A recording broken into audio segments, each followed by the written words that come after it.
নিখিল তো ল্যাপটপে কাজ করে, ও তেমন লুজ কাগজে লেখে না, লিখলে নোটপ্যাডে লেখে।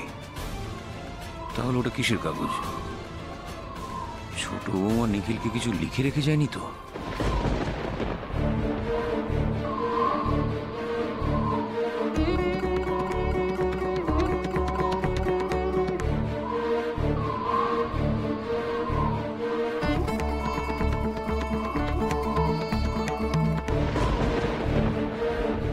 শ্রদ্ধেয় ছোট কর্তা, আপনাকে এতদিন ধরে একটা কথা বলতে চেয়েছিলাম, কিন্তু বলে উঠতে পারি। আমি জানি ছোট কর্তা, কথাটা শোনার পর হয়তো আপনি আমাকে কোনোদিনও ক্ষমা করতে পারবেন না, কোনোদিনও আমার মুখ পর্যন্ত দেখতে চাইবেন না, কিন্তু তাও আজকে আমি সাহস করে আপনাকে কথাটা বলছি। আমি গান গাইতে পারি ছোট কর্তা। এতদিন ধরে আপনি মন্দিরে, বাড়ির বাগানে, এমনকি গ্রামে মোয়ের বিয়েতে যার গান শুনেছেন সে আমি ছোট কর্তা। আমি যে কীর্তনী গাইতে চেয়েছিলাম ছোট কর্তা, কিন্তু ভাগ্যের ফেরে আমাকে রাধা দিদির হয়ে গলা দিতে হয়েছে। আমি যে বড় অন্যায় করেছি ছোট কর্তা, সত্যিটাকে লুকিয়ে রেখে আপনার কাছে অনেক বড় অন্যায় করেছি। আমি জানি আপনি যে কোনোদিনও মিথ্যা সহ্য করতে পারেন না, আর আজও পারবেন না। তাই আমি সিদ্ধান্ত নিয়েছি আমি কোনোদিন আর আপনার সামনে আসব। এবারের প্রতিটি মানুষ আমার আপনজন, তারপরেও সবাইকে ছেড়ে যাওয়া ছাড়া যে আমার কাছে আর কোনো উপায় নেই। আমাকে ক্ষমা করবেন ছোট কর্তা, পারলে আমাকে ক্ষমা করবেন।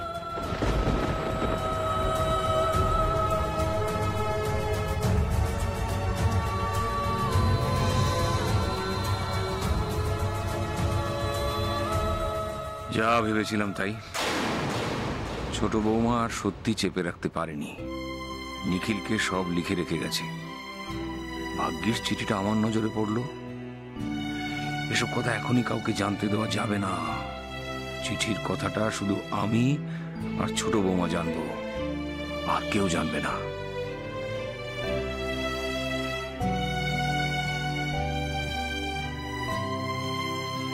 বাবা,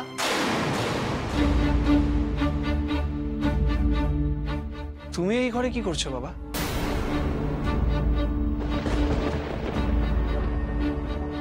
ওই করিডোর দিয়ে যেতে গিয়ে ভাবলাম তোর ঘরের লাইটগুলো সব ঠিক আছে কিনা, তাই একটু চেক করছিলাম। যদিও এটা তোর মায়ের ডিপার্টমেন্ট, তবু। বাবা শোনো না, শ্যামা এখনো ফেরেননি। আমার মনে হয় এবার আমাদের বেরোনো দরকার। আমি জানি উনি হয়তো মন্দিরেই গেছেন, কিন্তু এত রাতে উনি একা একা ফিরবেন, মানে দিনের বেলা হলে আমার কোনো চিন্তা হতো না। আর তুই যা, তাতে তোর তখনও চিন্তা হতো। বেশ তো যাবি খন, তবে আরেকটু ওয়েট করে যা, তারপরে না এলে তুই অরুণকে নিয়ে বেরিয়ে যাস। বাবা তুমি বারবার আমাদের ওয়েট করতে কেন বলছো? এতক্ষণ ধরে তো আমরা ওয়েটই করছি। নিখিল, ছোট বৌমা নিজের বল ভরসায় বেরিয়েছে, ও যথেষ্ট সাহসী। হ্যাঁ, ও হয়তো বেরোনোর সময় ভাবেনি যে আমরা ওর জন্য এতটা চিন্তা করব বা তুই ওকে আনতে যাবি। তবে তোর যেটা কর্তব্য সেটা তুই করিস, আমি চাই, কিন্তু একটু পরে কর। ওহো, আমার একটা ইম্পর্টেন্ট কাজ সারার আছে, আমি যাই।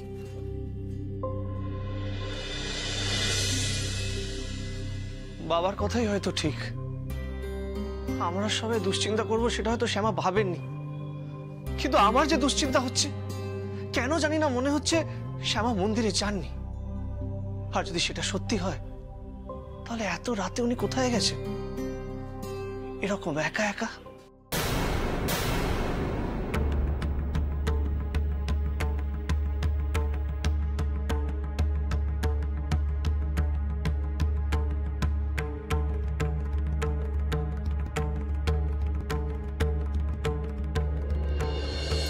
ও বউ, ওষুধটা হ্যাঁ, ওষুধগুলো সব সময় মতো খাওয়াস।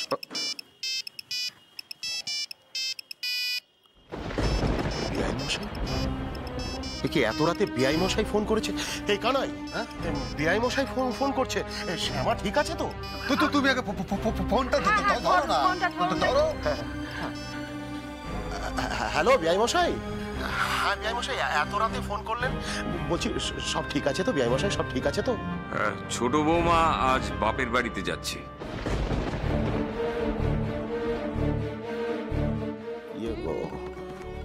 ও আচ্ছা আচ্ছা, না আসলে আমরা তো কিছু জানি না, মানে আমাদের তো কোনো খবর টবর পাইনি আর কি আমরা আসলে। বলছি জামাই আসছে নাকি সঙ্গে? যে জামাই আসছে? না, ও একাই গেছে।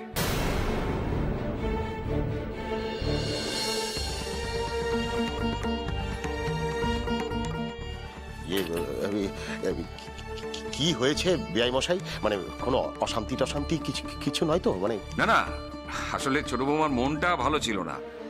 ওই আজই তো আমরা পাহাড় থেকে ফিরেছি, তো অনেকদিন আপনাদের কাউকে দেখেনি, তাই হয়তো আপনাদের সঙ্গে একটু দেখা করতে গেছি। আচ্ছা আচ্ছা আচ্ছা আচ্ছা। তবে আমার একটা কথা বলার ছিল। ওই ছোট বৌমা বাড়িতে ঢুকলে আপনি ওকে কিছু জিজ্ঞাসা করার আগে ফোনে আমার সঙ্গে কথা বলিয়ে দেবেন।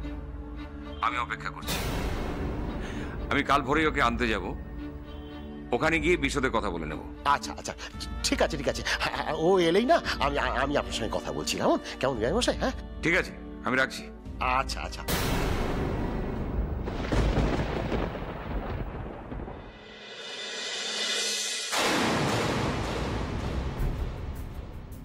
কি রে, কিছু খবর পেলি? কোনো খবর পাইনি। ফোন ধরছে না? না রে, এখনো ধরেনি। কি যে মা, আমার মনে হয় এবার আমাদের বেরোনো উচিত। আর ওয়েট করে লাভ নেই। রাত্রিবেলা এমনি তো রাস্তাঘাট এখন ভালো নয়। হ্যাঁ শোন না, তোরা বেরিয়ে পড়। অরুণ, তোরা এই বেলা বেরিয়ে পড়। কেন যে মেয়েটা না বলে কই বেরিয়ে যায় না। উফ বাবা, এতটা পথ জার্নি করে এলাম, বল সবাই মিলে কোথায় একটু বিশ্রাম নেব, তা না রাত্রের ঘুম উড়িয়ে দিল। মা তুমি অস্থির হও না প্লিজ। এই নিখিল চ, আমরা মন্দিরের ওদিকটা দেখে আসি। চল। হ্যাঁ চল। খুঁজতে বেরোচ্ছ বেরো, তবে আমি একটা কথা বলছি, কিছু মনে করো না নিখিল। শ্যামাকে এই প্রশ্রয়টা কিন্তু তুমিই দিয়েছো, একবার দুবার তো নয়। এ নিয়ে বহুবারই হলো শ্যামাই কাজটা করেছে, কাউকে কিচ্ছু না জানিয়ে বাড়ি থেকে বেরিয়ে গেছে। উনি ফিরলে আমি ওনাকে বলবো উনি অন্যায় করেছেন। আরে অন্তত কাউকে বলে যেতে পারতেন, অ্যাটলিস্ট একটা মেসেজ করে দিতে পারতেন। এটা কিন্তু উনি প্রচন্ড ইরেসপন্সিবলের মতো কাজ করেছেন। ছোট বৌমা কি সত্যিই দায়িত্ব জ্ঞানহীন নিখিল? তোর কি তাই মনে হয়?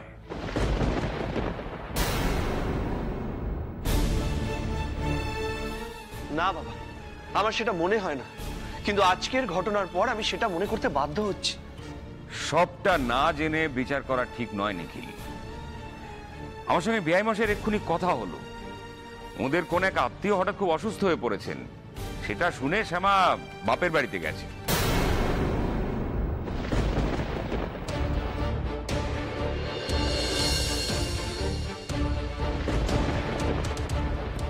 বাপের বাড়ি চলে গেছে মানে? আমাদের কাউকে কিচ্ছু না জানিয়ে চলে গেল? হ্যাঁ সুজাতা, আসলে খবরটা পেয়ে থেকে ছোট বৌমা খুব অস্থির হয়ে পড়েছিল। ওর তখন মনের অবস্থা এমন ছিল না যে কাউকে বলে যায়। আমাকে বিআই মশাই সব বলেছেন।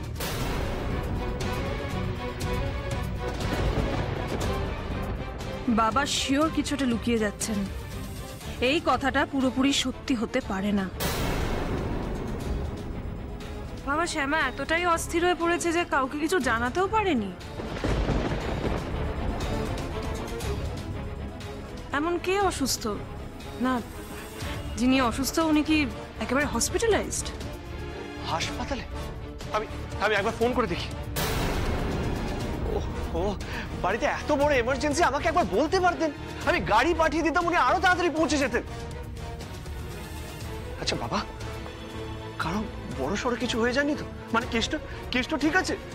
আরে কি হলো বাবা বলো, তুমি কি আমাদের থেকে কিছু লুকোচ্ছ? আমার ভীষণ টেনশন হচ্ছে বাবা।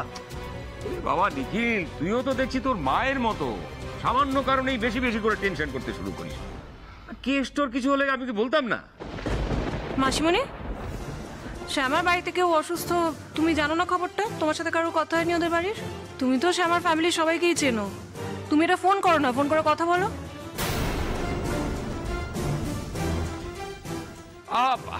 আমি বলছি তো, ছোট বৌমা বাপের বাড়িতে গেছে। ওদের বাড়িতে কিছু একটা প্রবলেম হয়েছে। কারোর আর আলাদা করে কোনো খোঁজ খবর নেবার দরকার নেই, যা কথা হবার আমার সঙ্গে হয়ে গেছে। আর নিখিল, তুই এত অস্থির হোস না। এত অস্থির হওয়ার মতো বড় কোনো ব্যাপার ঘটেনি। হ্যাঁ, কিন্তু বড় কিছু না ঘটলেও ছোট বাবা তো অস্থির হয়ে পড়ে, সেটা তো তুই দেখেছিস। কত ছোট ছোট ব্যাপারে ও টেনশন করে বলতো। হ্যাঁ হ্যাঁ, আর কেউ জানুক না জানুক আমি বেশ ভালোই জানি। ওই মেয়ে সামান্য কিছু ঘটলো কি না ঘটলো এত অস্থির হয়ে পড়ে।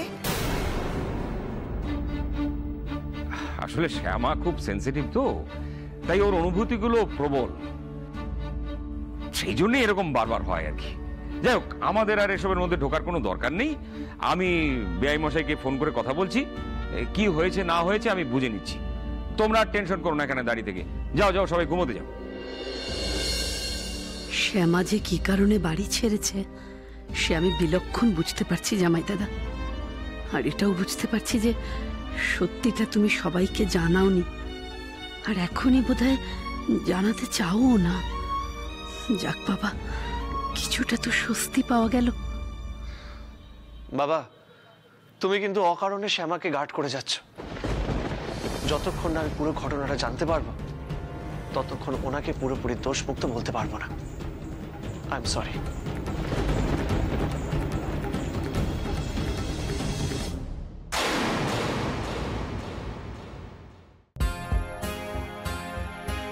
আচ্ছা, সে হবে কোন। আপাতত তুই এখানে একটু থাক, তোর সঙ্গে আমার কথা আছে। নিখিলের সঙ্গে এখন আবার গোপনে কি কথা বলবেন বাবা? এবার তো আমি আরো শিওর হয়ে গেলাম এমন কিছু একটা হয়েছে যেটা বাবা আমাদের থেকে লুকিয়ে রাখতে চাইছেন। আরে কি হলো, তোমরা সবাই এখানে দাঁড়িয়ে রইলে কেন? যাও যাও, ঘুমোতে যাও। হ্যাঁ, এই তোরা রাত জাগিস না, যা শুয়ে পড়কে যা। এই রুকু, তুইও যা ঘরে যা, শুয়ে পড়।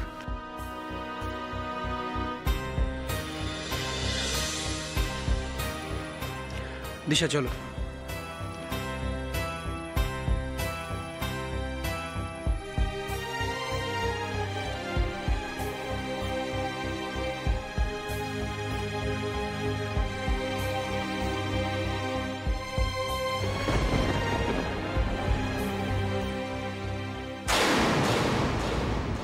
শোন, ছোট বৌমার বাড়িতে কিছু একটা প্রবলেম হয়েছে। ওই ওর বৌদির সঙ্গে ওর বাবা মায়ের একটা ঝামেলা বেঁধেছে। আমি সেটা সমাধান করেও দিয়েছি। ওই সব পারিবারিক ব্যাপার সবার সামনে বলতে চাইছিলাম না, তাই বললাম না। এটা নিয়ে তুই ভাবিস না। না বাবা, শ্যামা যখন নিজে আমায় কিছু বলতে চাননি তখন আমি এই টপিকটা আর তুলবো না। ওনার পার্সোনাল প্রবলেম উনিই বুঝে নেবেন।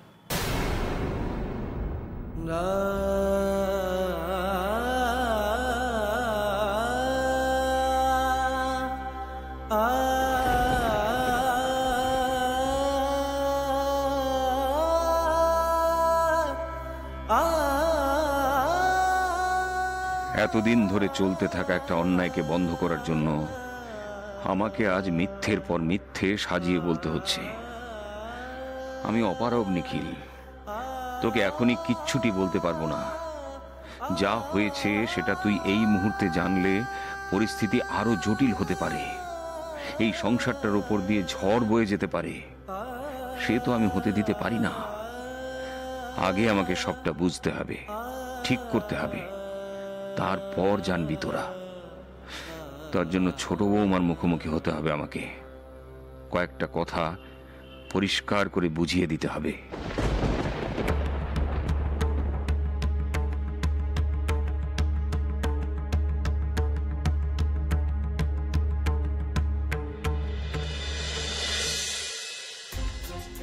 বলছি যে তুমি খেয়েছো তো?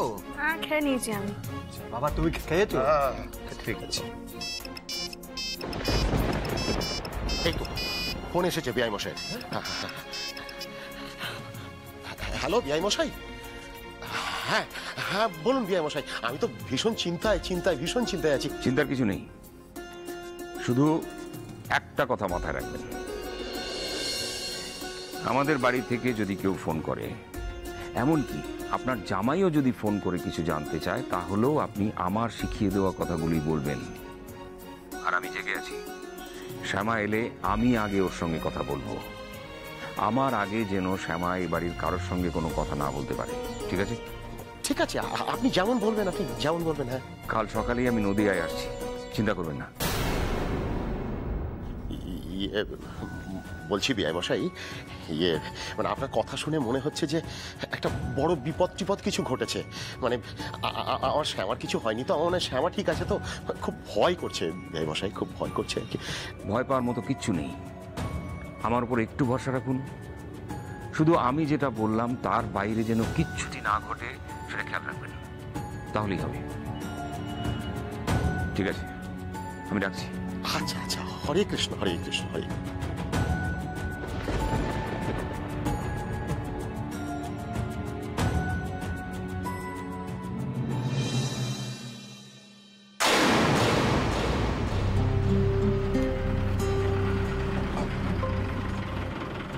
গোপালপুর, গোপালপুর, নেমে যান, নেমে যান, নেমে যান, সবাই নেমে যান। গোপালপুর এসে গেছে, গোপালপুর।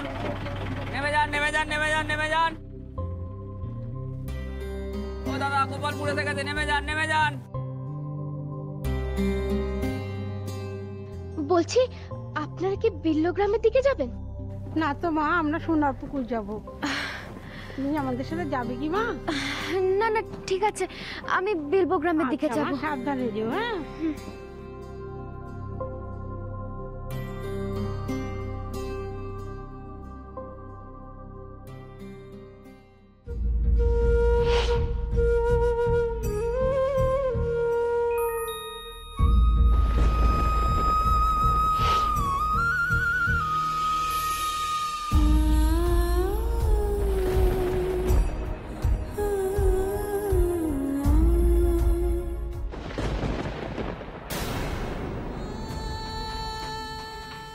আজকাল কেন জানি আপনি কাছে থাকলে আমি মনে মনে সাহস পাই ছোট কর্তা।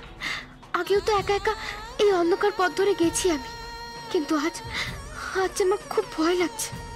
এত অন্ধকারে কি করে যে একা একা বাড়ি ফিরবো? একদিন তো আপনি না চাইতেও আমাকে এই রাস্তা দিয়ে বাড়ি পৌঁছে দিয়েছিলেন, আর আজ সেই দিনটার কথা, আপনার কথা আজ বড় মনে পড়ছে। কিন্তু আজ যে আপনি আমার পাশে নেই, একা একাই অন্ধকার পথ পেরিয়ে আমাকে যেতে হবে।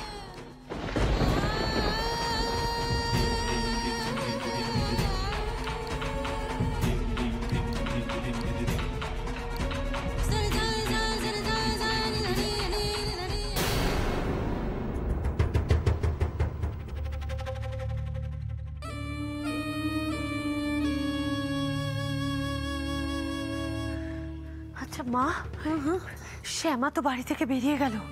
আচ্ছা, মেসমশাই শ্যামাকে কিছু বলেনি তো? ঠিক যে দুশ্চিন্তাটা করছি ওকে সেই নিয়েই কথা বলতে হবে। আমি আমি তো কিছু বুঝতে পারছি না, শ্যামা কোথায় গেল, কেন গেল?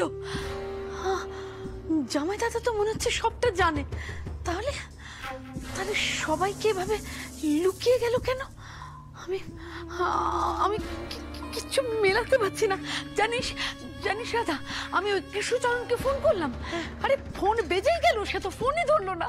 আমি কিছু বুঝতে পারছি না রে, আমি কিছু বুঝতে পারছি না। আচ্ছা মা, শ্যামা যদি নিজেই সবাইকে সবকিছু বলে দেয়? তুমি প্লিজ আরেকবার ফোন করো না। দাদা, আমি এ না আরেকবার ফোন করো না মা, প্লিজ আরেকবার ফোন করে দেখো না।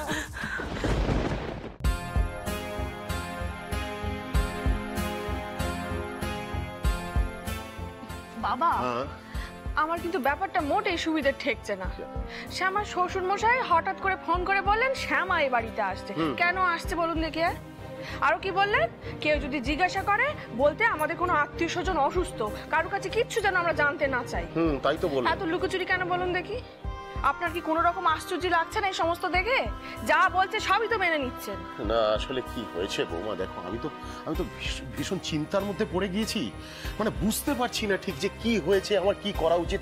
আর সব থেকে বড় কথা, দেখো বেআই মশাই তো অত্যন্ত ভালো মানুষ, সেই জন্যই তার কথা আমি শুনছি। আরে বাবা, আমাদের জামাইও তো খুব ভালো মানুষ, এক কথার মানুষ।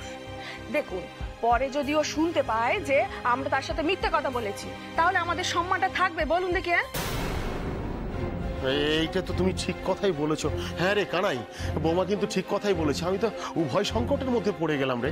আমি তো কিছুই বুঝতে পারছি না কি করব। এদিকে শ্যামাকেও ফোনে পাচ্ছি না।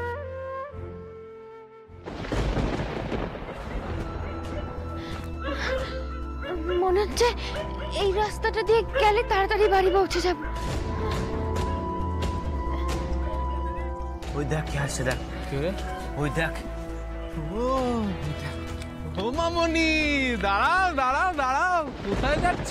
অন্ধকারে না, এদিকে এসো, আমরা তোমায় পৌঁছে দেবো। কোথায় যাচ্ছ? দাঁড়াও দাঁড়াও দাঁড়াও, পৌঁছে দেবো। দাঁড়াও দাঁড়াও, পৌঁছে দেবো। যা চলে গেল, চল।